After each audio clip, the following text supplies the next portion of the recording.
So we're going to cover three things in this video: what's happening right now in the Gainesville real estate market, what we expect to happen in the future, and what you can do about it if you're a buyer looking in this market. But before we get into all that, let's go look at a specific home that just wrapped up a bidding war so you know exactly what to expect. Hey guys, Donavan here. If you're new to the channel, I'm a local real estate agent here in Gainesville, Florida.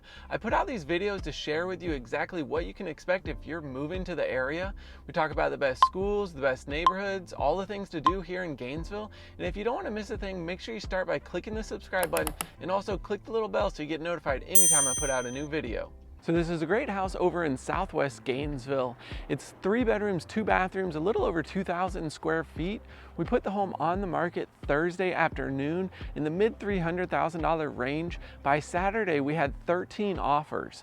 Most of those offers were roughly about 5% over the asking price, but there were a couple of cash offers and a couple of outlier offers that were ranging from about 10 to 15% over the asking price. And even some of the financed offers, they weren't necessarily waiving the appraisal, but they were willing to pay a substantial amount of money over the appraised price, and they were writing that into the contract. So those are just a few of the factors to consider. So the good news is we are in the time of year, basically March to August, where we see the majority of homes come on the market. Again, that's not going to be very many, but it will be more than we saw over the holiday season. So we will see some of those homes come on the market, but with such high demand and such low inventory, prices are going to continue to go up. In addition to overall the high demand, these buyers are extremely motivated. With interest rates going up, I'm seeing more buyers with a sense of urgency to lock down a home and lock in a lower interest rates before they go any higher. Now, when it comes to what I'm actually seeing in the market with all of that demand, is definitely going to be multiple offer situation and bidding wars. So typically the majority of homes that we're seeing are going to end up selling between 2 and 5% above the asking price. Now, there are some outlier properties that just everyone loves and they check the boxes for a lot of different people. Those amazing properties I'm seeing go actually closer to 10% over the asking price. So with all that buyer competition, one area where a lot of people are now ending up is with new construction. On the new construction side, we are not seeing those bidding wars. The price is going to be at a premium. New construction is always typically a little more expensive, but again, you're not getting bid up. You know you'll have a home when you're ready to move, and it's a great option for a lot of people. So if you haven't been considering new construction, it's definitely something to look into. Now, when it comes to what to expect moving forward, honestly, I think it's going to be more of the same. Our inventory is so low, it will take a dramatic amount of homes to hit the market to really have any impact on price.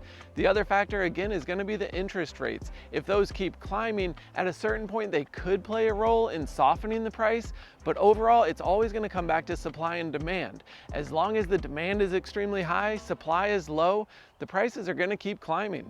So unfortunately, I don't have a crystal ball and I can't tell you exactly what's going to happen. But just the other day, I did have a customer ask me, Donavan, if you were in our shoes, what would you do? And really, I mean, we've got a family of 3. It'd be a really hard decision, but I typically am the type to go ahead and buy the real estate and then wait to see what's going to happen. My overall concern is if you wait to buy, not only are prices going to go up, but interest rates are also going to go up, and everything's just getting more expensive by the day. But you have to make the best decision for yourself and your family. I would say if you're feeling overstressed and anxious about buying a home and the overall market, go ahead, look at rentals, look at short-term options, sit it out, get more comfortable with the situation. No one wants to regret such a big purchase like buying a house, and unfortunately buyer remorse is a real thing. So real quick, down in the comments, let me know what you think is going to happen. I've shared a few of my thoughts and I've got a few more, but right now with so much going on in the market, from your perspective, where do you see things going in the next 6 to 12 months? Now, on the flip side, if you have decided now is the time to buy and you're definitely going to purchase a home, there's a few things that you want to do to put yourself in the best position and have the best chances of winning the offer. First, decide on your non-negotiables. What are the absolutes that the home must have or the location it must be in? You do want to have some flexibility in this market because there's so few options, but you really need to draw the line in the sand somewhere, whether that's regarding price or location or condition. There are some things that you need to just be dead set on, and don't fluctuate because you'll run yourself ragged looking at potential options, making crazy offers. Go ahead, draw that line in the sand and be comfortable with it. Next, make sure your finances are in order. This, of course, is going to be an obvious one, but there is a good chance you're going to be competing against cash buyers. And in this market, a lot of people are actually waiving their financing contingency. So you want to be in clear communication with your lender. Go ahead, see if they can run all of your processing paperwork through underwriting to get you as approved as possible.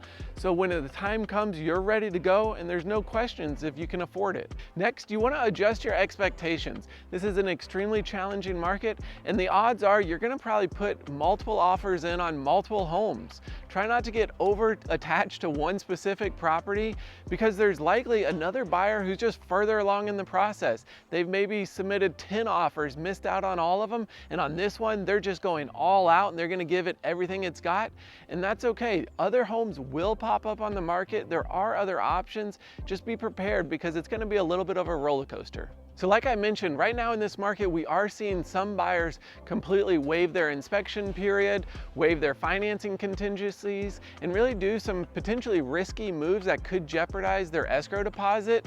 In some situations, those things can work and make your offer the best and strongest offer, but you want to be really cautious in what you're willing to do to win that potential home. Make sure you're working with a trusted real estate agent who has experience in this market and can advise you with the best steps and how to negotiate a strong winning offer without jeopardizing too much. Now that you're a little more familiar with the Gainesville real estate market, what you'll want to do next is go ahead and watch this video where I drive you around town and share with you exactly what you can expect if you're moving to town.